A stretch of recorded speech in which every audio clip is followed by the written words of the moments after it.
Guide to Finding Your University Fair Webinar. Study in Japan A to Z Part 2. We have 3 topics on the agenda for today. 1. Application eligibility and requirements. 2. Application documents. 3. Tips to preparing for interview sessions. 1. Application eligibility and requirements. First, let's review the basics with this video. This video, Application Eligibility and Requirements, can be found in the playlist, Webinar, Study in Japan A to Z 2. In addition to the information in the video, here are a few extra tips regarding pathways. You can find some information on requirements in the individual university pages on the Japan Study Support website.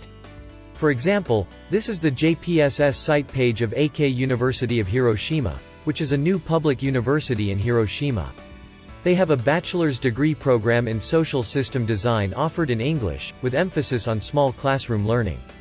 Some universities will post updated admissions information on the news box at the top, such as links to their application guidelines and notices of online seminars.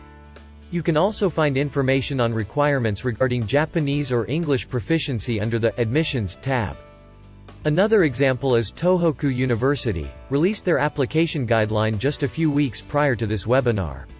They are one of the top national universities in Japan, ranked number 1 in the 2021 Times Higher Education Japan University Rankings for 2 consecutive years.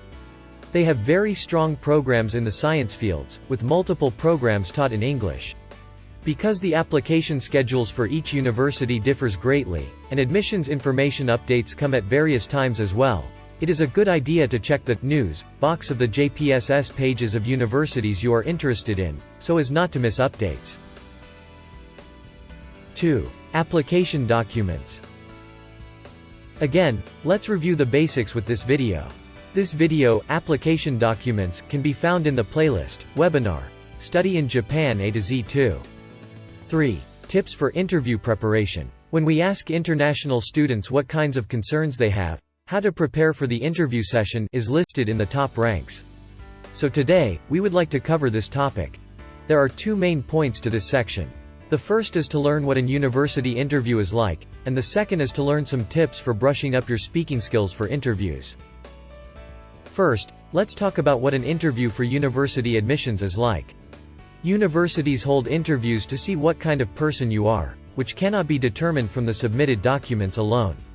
They also look at whether you have the ability to communicate smoothly with other students and teachers, if your Japanese language skills are sufficient, and your manner and behavior. This begins the moment you enter the interview room until you leave. They are also curious to see if you are a good fit for that university. This is learned from questions such as why you chose that university, what you hope to learn at that university, and how you think the university would benefit from having you in the student body. These questions will be weighed in on along with your ideas and past experiences. So, the questions that are most likely to be asked are, what do you want to study? And, why do you want to study that at our university? Other questions are also frequently asked in interviews are as shown in this slide. Interviews are often conducted individually, but some universities will hold group interviews. In recent years, many universities have started conducting interviews online, but some will require students to be present on campus. You should be sure to attend college information sessions or visit their websites and read through their admission guidelines to see what type of interview they are planning. I hope this has given you some image of what a university admissions interview is like. Now we will go on to the 5 tips to keep in mind when speaking at an interview. The first is to speak slowly and clearly. Customarily, when you are nervous, or even when you are answering a question you are anticipating, people tend to speak too quickly without realizing. On the other hand, if you are unsure about something, your voice may become so soft that no one will catch what you are trying to say. The most important thing in an interview is to speak slowly and clearly without rushing. The interviewers will appreciate students who can communicate clearly so to get their message across to the other person, rather than students who can speak fast and fluently. The second tip is to look straight ahead when speaking. The interviewer is looking not only at what you say, but also at your demeanor. Speaking with your eyes down or wandering all over will give an unsettling impression to the interviewer. It may give the impression that you may have difficulty communicating with teachers and other students. You should make a habit of looking straight ahead when speaking. There are many other postures and manners to keep in mind during interviews, but as long as you can keep looking straight ahead while you speak, you will give a good overall impression that you are a person who can convey his or her own opinions. The third tip is to use polite language, or teinego. For example, you should use desu and masu at the end of sentences. This may seem obvious to those of you who have had some Japanese language training, but because teinego is not common in everyday life, we have noticed that international students have a hard time with this in preparing for interviews. We see many students slip up, using regular language in between the polite language. It takes a while to get used to, so once you have settled on how you want to answer the frequently asked interview questions, you will want to repeatedly practice saying it in teinego. The fourth tip is to use short sentences.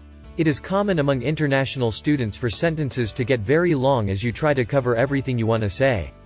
But if you speak in sentences that are too long, it will make it hard for the listener to grasp what you really want to say.